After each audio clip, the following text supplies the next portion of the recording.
Почему вы снова опоздали на встречу? Niye siz yeniden görüşe geciktiniz? Опоздали на встречу. Geciktiniz, görüşe, на встречу. Мы, как всегда, задержались из-за пробок. Из-за pробок tıxaca görə. Gecikmə səbəbi tıxac oldu və buna görə də baxın из-за sözündən biz istifadə edirik. Из-за pробок. Из-за чего? Burada sual var. Из-за кого? Əgər kiməsə görə, nəyəsə görə из-за чего?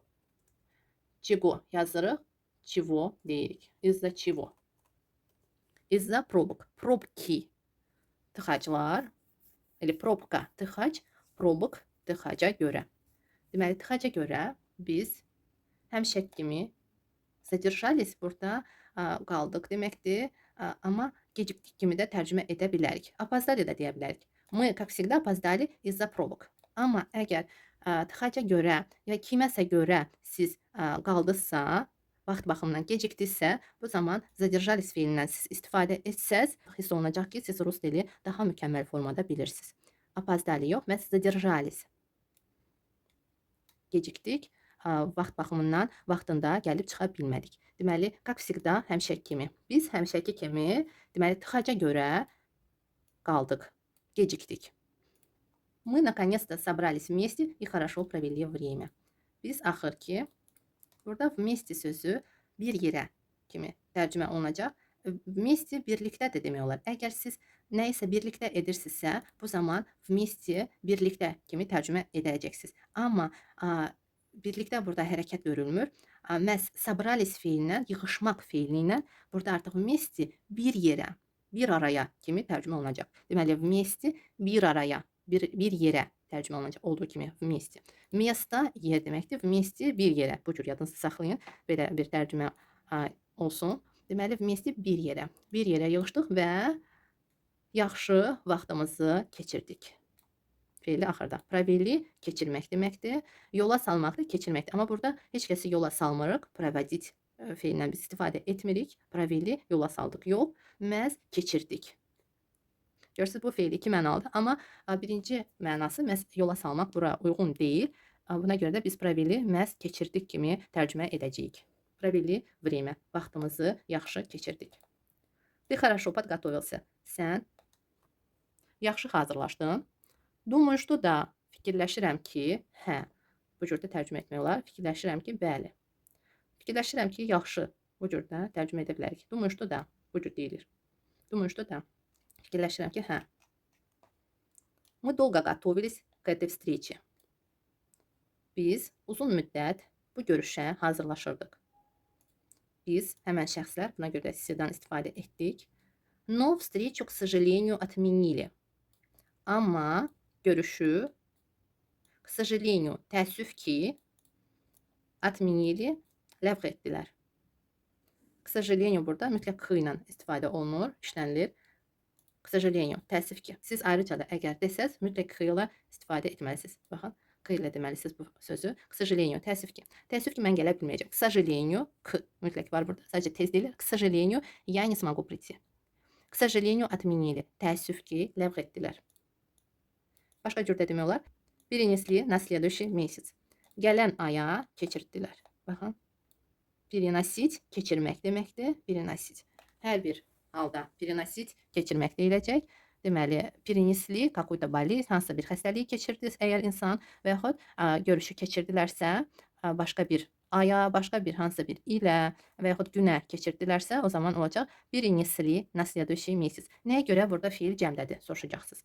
Çünki biz bilmirik neçə nəfər, ümumiyyətlə məlumatımız yoxdur cinsdən. Görürsünüz, biz bilmirik. Bir nəfər bunu keçirdi. Bu fikir ümumiyyətlə bir nəfərində yoxsa bir neçə nəfərində. Buna görə də biz həmişə cəmdə deyəcəyik. Перенесли, keçirdilər. Və bu cür də tərcümə edəcəyik, əlbəttə ki. Они подготовили все необходимое для обручения. Burada yeni söz var sizin üçün. Обручение ye ilə əgər qurularsa nişan deməkdir. Burada ye olursa nişan, обручение tək söz isimdir, nişan deyilir. Amma nişan üçün, burada üçün sözü dla ilə əvəz olunur. O zaman da orta cinsdə əgər ye ilə bitərsə, ye yaya keçəcək. Dla обручения biz bu məhz üçün sözünü keçməmişik. Sadəcə mən burada bu məqamda sizə başa salmaq istəyirəm. Ayrıcı dərs olaraq da sizin üçün hazırlayacağam. Nəsə üçün, для чего-то bu mövzunu mən sizə başa salacağam. Deməli, для обручения nişan üçün, для свадьбы toy üçün. Svadьба burada qadın cinsindədir. Svadьба toy, для свадьбы A-ya keçdi. Для свадьбы toy üçün. Deməli, они подготовили все необходимое. Lazım olan hər şeyi onlar nişan üçün hazırladılar. Подготовили, hazırladılar. Подготовили. Diqqətli olun. Vurğuya düşən sait olduğu kimi tələffüz olunur. Amma əgər vurğu düşmürsə, həmən saitlər, baxın, onlar A kimi tələffüz olunacaq. Подготовили, подготовили. Они подготовили cəmdədir. Onlar lazım olan hər şeyi, все необходимое, lazım olan hər şey kimi tərcümə olunacaq. Nişan üçün hazırladılar. Для свадьбы toy üçün. Дети принесли в дом уличную кошку. В dom evə, evin içinə, buna görə də v olur və принесли nəyə görə? Çünki uliçnaya koşka, çöl pişiyi, əlbəttə ki, biz onu əlindən tutub gətirə bilmirik. Biz əlimizə götürüb gətirmişik, daha doğrusu uşaqlar gətirib, əllərinə götürüb gətiriblər, buna görə də olacaq принесли fiili. Deməli, uşaqlar evə çöl pişiyini gətirdilər. Uşaqlar cəmdədir, fiil də cəmdədir. Artıq gətirdilər, keçmiş zamandadır. Zачем вы привели ее? Привели artıq əlindən tutub gətirdilər. Kimisə, yiyor. Burada demirik kimi. Görürsünüz, burada artıq şəxsdir. Burada artıq it pişik deyil. Burada artıq insandır. Buna görə də biz привели feilindən istifadə etdik. Вы cəmdədir. Вы привели. Siz gətirdiniz. İkisi də gətirdinizdir. Amma yadınızda saxlayın. Əgər əlindən tutub gətirdinizsə, yanında, elə bir ki, yanında gələ-gələ gətiribsizsə, siz həkimin yanına bu zaman привели olacaq. Amma əlinə götürüb gətiribsizsə, olacaq принесли. Он привел хороший пример. Привел sözü də, привести sözü də, baxın, привести fiili iki mənalıdır. Deməli, əgər kimisə yanında gətirmiriksə, məhz nümunə gətiririksə, bu zaman gətirmək də həmən feil olacaq. Elə ana dilimizdəki kimi eyni feildən biz istifadə edəcəyik. O, yaxşı nümunə gətirdi. Burada kişi cinsindədir şəxs, ona görə привел. Привел. Что он хотел? O nə istəyirdi? Он потребовал с меня деньги. O məndən pul tələb etdi. Потребовал. Biz попросил dedik. Yuxarıda cümlədə var idi. Попросил, xahiş etdi, istədi və потребовал tələb etdi. Məndən olacaq с меня. S ilə mütləq с меня, məndən. С тебя, səndən. Что он потребовал с тебя? O səndən nə tələb etdi? Что он потребовал с него? O ondan nə tələb etdi? Что ты потребовала с нее? Sən ondan nə tələb etdi? Что потребовал с нас? Bizdən nə tələb etdi? Что потребовал с вас? Sizdən nə tələb etdi? Что потребовал с них? Onlardan nə tələb etdi? Они требовали слишком много. Слишком много, lap çox tələb etdilər. Потребовали, bitmiş formada. Onlar lap çox tələb etdilər. Много çox, lap çox, слишком много. Что тебе потребовалось? Burada əgər sizə tələb olundusa, artıq görürsünüz, si ilə qurulacaq. Artıq insan tələb etmədi. Artıq insana nəsə tələb olundu. Yadınızda saxlayın. Əgər insan tələb edirsə, siyə ehtiyac yoxdur. Əgər insana nəsə tələb olundusa, burada si olacaq. Bu si ilə olan feilləri mən ayrıca sizin üçün yığmışdım. Əgər siz unutdunuzsa, həmən videoya dönün və yenidən baxın həmən dərsə. Bu çox faydalıdır, lazımlıdır. Buna görə də çalışın, tez-tez həmən dərsi təkrar edəsiniz. Əlbəttə ki, görürsünüz, cümlədə çox istifadə olunur və mən yenidən sizə verirəm. Hər ikisini verirəm ki, siz cümlə quraraq da buna fikir verəsiniz və əlbəttə ki, eyni zamanda təkrar etmiş olasınız. Что тебе потребовалось? Sənə nə tələb olundu? Artıq burada biz bilmirik nə, ona görə də orta cinsdə deyəcəyik. Nə tələb olundu biz bilmirik. Əgər bilmiriksə, nə olarsa biz orta cinsdə deyəcəyik. Потребовалось, biz bilmirik nə tələb olundu. Bu zaman orta cinsdədir. Мне потребовалось много сил. Ümumiyyətlə deyirik ki, mənə çoxlu güc tələb olundu. Много mala olanda сил inkardakı kimi olur. Нет сил, gücüm yoxdur. Много сил, çoxlu güc. Yenə də deyəcəyik. Burada много чего или нет чего. Чего sözü olur. Чего sualı verilir daha doğrusu. Buna görə də sila, güc qısa olur. A düşür, sil olur. Kavo çivo dərsində həmən sualla olan dərsdə çalışın təkrar edəsiniz. Var həmən dərs bizdə. Deməli, мне потребовалось много сил. Mənə çoxlu güc tələb olundu. Чтобы это сделать. Görürsüz, burada чтобы sözü var. Məhz buna görə də biz arxadan önə tərcümə etməliydik. Və gəlin bu cürdə tərcümə edək. Bunu etmək üçün, чтобы, bunu etmək üçün mənə çoxlu güc tələb olundu. Потребовалось. Кому ты поверил больше всего? Больше всего, daha çox sən kimə inandın? Больше всего daha çox. Amma burada var больше всех. Она любит себя больше всех. Больше всех hamıdan çox.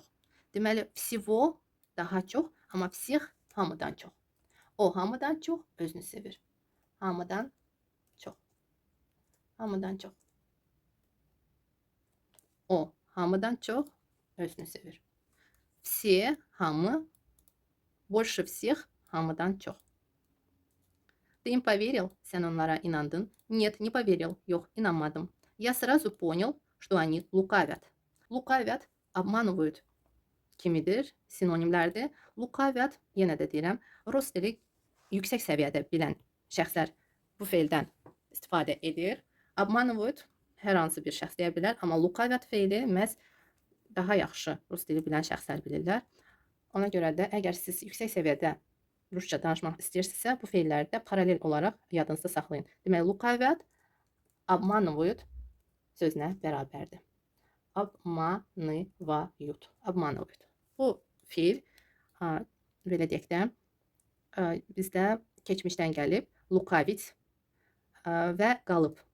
Həmən fiil itməyib, olduğu kimi qalıbdır və paralel olaraq işlənilir. Eyni zamanda işlənilir və yenə də deyirəm ki, bu feildən daha çox rus dilli şəxslər istifadə edir. Deməli, я сразу понял, что они лукавят. Mən o dəqiqə başa düşdüm və yaxud həmən an anladım ki,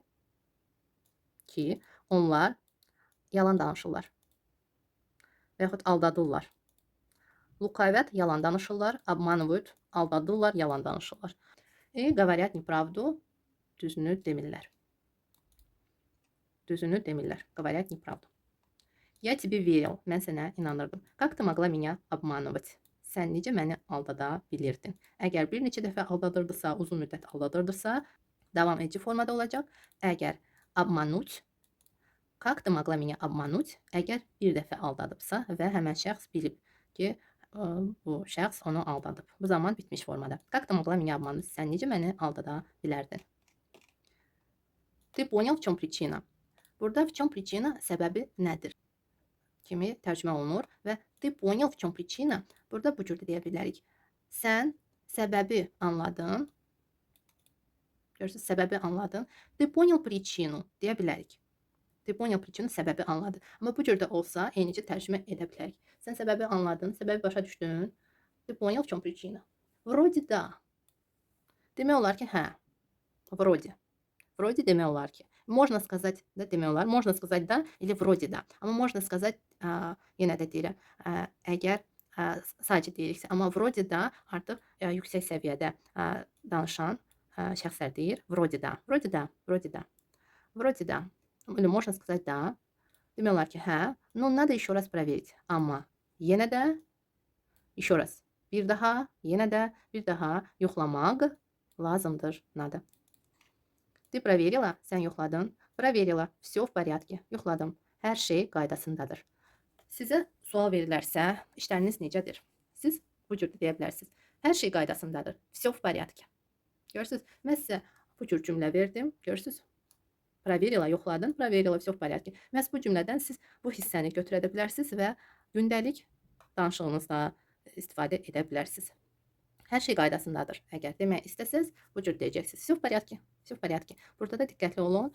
Vurğu yaya düşür. O A kimi tələffüz olunur, Y kimi tələffüz olunacaq. Ümumiyyətlə vurğulara diqqət edin. Mən deyirəm, amma siz yeni öyrənirsiniz bu dili və ola bilsin diqqət etməyəsiniz, yazasınız dəftərinizə, sonra olduğu kimi də təkrar edəsiniz. Ona görə də mən deyirəm ki, çalışın, qeydlər az edin, ən vacib məqamları qeyd edin. Daha çox dinləyin. Bu dərsləri yükləyin telefonunuza və yol gedərkən siz artıq dinləyərək, bu cümlələri görə-görə, eşidə-eşidə öyrənin. Bu çox vacibdir. Məhz eşidərək öyrənmək. Все в порядке. Görürsünüz, mən deyirəm və burada bu məqamları mən sizə başa salmışam. Burada d, t kimi də tələffüz olunur. Всё в порядке. Порядке. Y kimi tələffüz olunur. Bunları mən hamısını başa salmışam. Buna görə də tələffüzə də mütləq vaxt ayırın. Diqqət edin ki, danışarkən sizdə aksent bilinməsin. Сегодня учительница проверяла мою домашнюю работу. Bugün müəllimə mənim ev tapşırığımı yoxlayırdı. Проверяла, проверяла, проверяла, проверяла мою домашнюю работу. Ev tapşırığımı yoxlayırdı. Başqa cür də demək olar, домашнюю работу или домашку. Daha çox домашку deyilir. Домашку. Yenə də bu danışıqda yalnız istifadə olunur bu söz. Я торопился и не успел проверить. Я торопился. Mən tələsirdim. И не успел проверить. Və yoxlamağa çatmadım. Çatdırmadım əslində. Çatdırmadım. Yoxlamağa çatdırmadım. Nəysə. Ты пьешь слишком много воды. Sən lap çox su içirsən. Və yaxud çoxlu demək olar. Çoxlu su içirsən. Много воды и слишком много. Suyu lap çox içirsən. Sən suyu lap çox içirsən. Ты пьешь слишком много воды. Или ты куришь слишком много. Ты куришь слишком много. Sən çox siqaret çəkirsən. Lap çox. Burada слишком lap çox. Sən lap çox siqaret çəkirsən.